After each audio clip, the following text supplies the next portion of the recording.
Hi, welcome back to my channel. I'm Bree, and today's video is going to be reading 3 popular thriller authors for the first time. So I thought of this because I wanted to read Home Before Dark by Riley Sager, and I've never read a Riley Sager before. So I'm going to start off the reading vlog by reading this, and then I hope to get to Mary Kubica, as she's one that has written a lot of books and is widely known, and I think I'm going to read Every Last Lie by her. And then the last one is Ruth Ware. I think I'm going to read The Woman in Cabin 10, and I will talk to you about each one really quickly. So I guess I'll start with The Woman in Cabin 10. So this is following a woman who is a journalist, and she's on this cruise to cover about the cruise and everything like that. And one night she thinks she hears a woman go overboard, but everyone on the ship is accounted for, and so she's trying to figure out, did someone go overboard? Did someone get murdered? Or is she just kind of going insane? And I think it sounds really good. I've yet to read Ruth Ware, but I've heard really good things about this author. So it's one that I've wanted to pick up, and I thought, why not give every one of these authors kind of a try? This one I think I've heard is her best book by some. So I'm kind of nervous that I won't like the other ones as much. But I think it sounds too good, and I want to try it first. Then we've got Every Last Lie by Mary Kubica. And this is about a woman whose husband, I believe, goes missing. Yep. And their 4-year-old daughter, they are in a car crash, and her daughter is unharmed, but her husband is killed. And it's ruled an accident, but the wife just keeps thinking that her husband Nick's death was more than an accident. And she's trying to figure out who would have wanted him dead and why. And it just becomes, it says, a twisted tale of secrets and deceit. So it sounds like a book I'll really like. I'm not the most into domestic type thrillers, but I think this one's coming at it from a little bit of a different angle, as the husband is supposedly dead. I'm going to give this a try. I've heard really good things about Mary Kubica. There's the book Local Woman Missing that I've heard really good things about. So if I like that, I definitely will, or if I like this, I'll definitely pick that up, because I've heard that one has really good and high reviews. So, and then we've got Home Before Dark by Riley Sager. I'm a little nervous about this one as well, because I think I've heard that this one is his best book, and that a lot of people don't end up liking some of the other ones, what's the one on, it's on a road and it's just one long trip.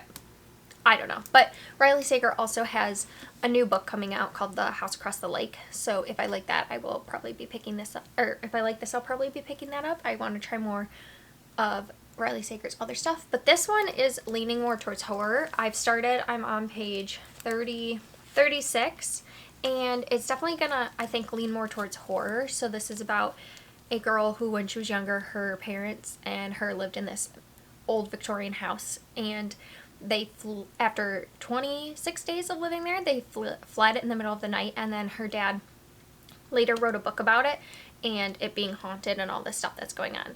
And now her dad has passed, and she's going back to the house because she's now the owner of it, and she is kind of supposed to confront what happened there back in the day, and she doesn't believe that it's haunted because she doesn't believe in ghosts. And so we're actually getting dual timelines. So we're getting the dad's book portions, and then it'll go back to the daughter in present day, and just the effects of that on her, because it became a really, really popular book, and she was a center of it, and she never asked for any of that.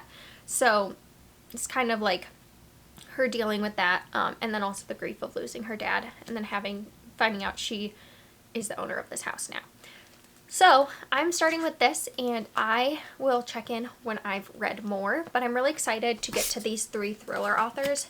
They're really well known, and I just think it's about time I tried them. So these are the books I'm going to be reading this week, and I say this week. These are the 3 books I'm going to be reading, and I will check in when I've read more and let you know my thoughts.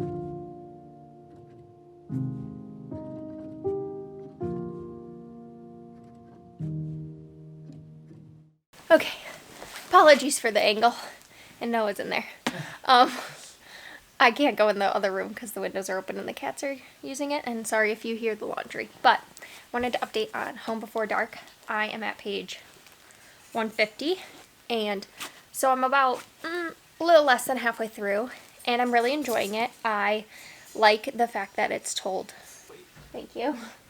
I like that it's told in like a book format, so you're like reading the book that this dad wrote, and then you're flashing to the present after he's passed away, and she's like going back to the house to confront whatever happened there. If we're really not too far into the mystery, I feel like mainly you get like what happened at the house through the book, but she doesn't believe any of it, and her memories aren't really lining up. So it's like I still don't know really what happened there. But she's starting to see like some strange things occurring. And yeah, I would say I'm really intrigued, and I enjoy the writing of it.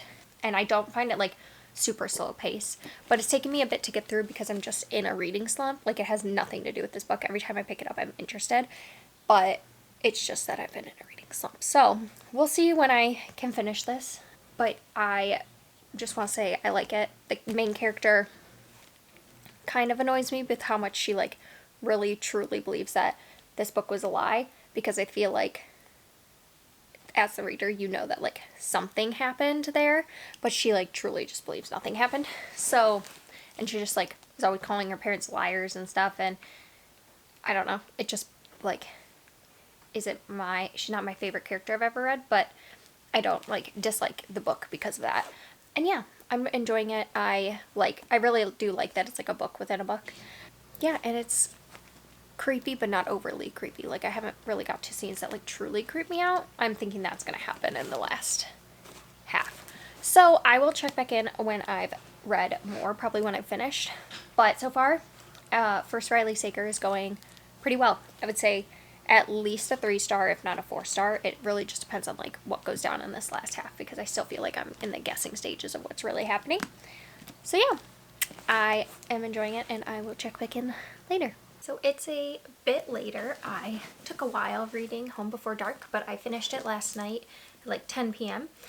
I think I'm going to give this 4 stars. I enjoyed like the way the story was told in the multiple timelines, and I like think the ending was good. I have no problems with the ending. I think the reason it's not a 5-star for me is kind of minor, but it does go through the whole book, is the main character. The plot is that she thinks her parents were lying about this book, that this home that they lived in for 27 days or some amount of days. So like the whole book she's just like, they're liars, and she's like being confronted with things that don't add up. I just feel like she's just really like convinced like they have to be liars, and it's just like that part is just so like ground into the story that it kind of took me out of it a little bit, because I would get annoyed. Part of it was that I think some of this could have been cut down a little bit. Like, it felt a little slow moving for me, and with it being like,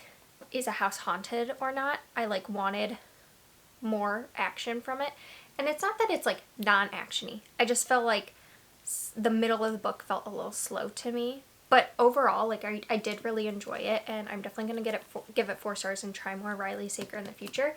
And I think this was a good one to start with, because it's kind of different than what I've been reading. So this one was more of like, is it a haunted house kind of book, and I've been reading a lot more like someone's murdered, you're trying to figure out who did it, and so it was a good change. I enjoyed it, and I would recommend it. Like, if you're unsure about Riley Saker, I think this one could be a good one to start with, because I haven't read any other Riley Saker, but like this one for me didn't disappoint, and I've heard more mixed reviews on things like Survive the Night or Final Girls. I think I've heard pretty good reviews on Lock Every Door, so that might be another one to start with, but I personally think this one was well done. You like wouldn't necessarily be disappointed with it. So I finished that, and then the next author I'm going to be giving a try for the first time is Ruth Ware. So I'm going to read The Woman in Cabin 10 now. It shouldn't take me too long, and I'm excited to give Ruth Ware a try because she has so many books out, and I've heard really good things about her stuff. I think The Death of Miss Westaway has pretty good reviews, and I know the Turn of the Key was pretty popular, but I think there's another one that everyone loves. But this is her like most well known, I think. So I'm excited to give it a try, and I like these like isolated settings, and I like the sea and boats and stuff, so I think that this one will be something I will enjoy. So I will update you when I've read. I haven't read anything, so I can't give you my thoughts yet, but this one I'm picking up next. Hello, it's been a little bit since I've checked in. I'm about 100 pages into The Woman in Cabin 10. I'm enjoying it, but I would say Pippi, always having to be in the videos. I am enjoying it, but I would say that I just don't connect to the main character that much. She's very like unhinged, which I think is adding to the eeriness of the story. I do like that it's on a boat. I think that isolated setting is doing well for me, I guess is what I'm trying to say. Works for me, that's the word. And yeah, so I'm enjoying that, but other than that, like, I feel like I'm just now getting into the mystery, and a lot of it's been just lead up till there, and I don't enjoy the decisions the main character's making, but I'm interested to see like how all of that plays into what's going to happen now, because really we're just hitting the like main mystery at 100 pages in, and it's 340 pages, I think. So we've got a ways to go, but I'm going to continue reading this, and I'll check back in when I have more thoughts. But so far for Ruth Ware, I'm enjoying the writing, just not the character as much, but I don't hate her. I just don't really connect with her. And mystery, I can't really say how I feel yet because I'm not far enough in to really know. Okay, it's some time later since I filmed the last clip of me reading The Woman in Cabin 10 by Ruth Ware. I have been just prioritizing other things because I was doing the backlist readathon, and then I'm still reading Nevermore with my friend, and so I was reading this in between, but I just wasn't making enough progress to like come back and give more thoughts. And then last night I just flew through it and completed it. So I want to talk about my thoughts. I think I'm going to give this a 3.5 star. There was a lot I liked about it, but none of it was like enough that it became like a really new favorite. The character, what's her name? Lo, she like suffers with anxiety, and she takes pills for it, and I think that part was like really well done, just like kind of talking through her anxiety and stuff, and like how it affects her. It would just felt in a very like real way, so I really appreciated that side of things. But I think something about her character I just had a hard time connecting with, like outside of her anxiety.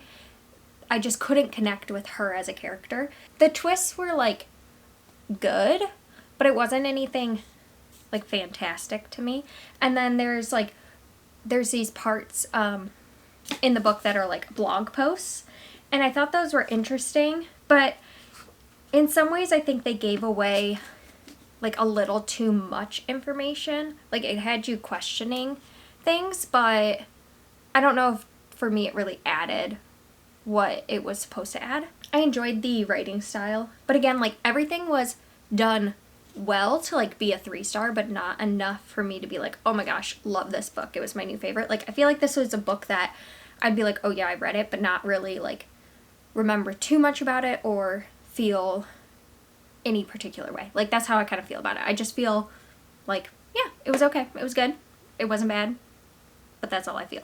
I didn't feel as much tension as I like to feel from isolated settings as I did in this one. But I wouldn't not recommend it. It's just kind of a middle of the road thriller to me. But I'm glad I read a Ruth Ware, and I will read more of her stuff because I do like them. And I'm someone who doesn't have like a problem if I read a lot of 3-star books. I tend to read a lot of 3-star books for myself. I don't know, it's just not something that bothers me if I'm reading like authors that are like middle of the road for me. I'm happy I read this, and then I think before this vlog is done, I will be reading one more author, and it's been like too many weeks since I started this video to remember what I had originally said, but I think it was a Mary Kubica that I want to try, and let me get it.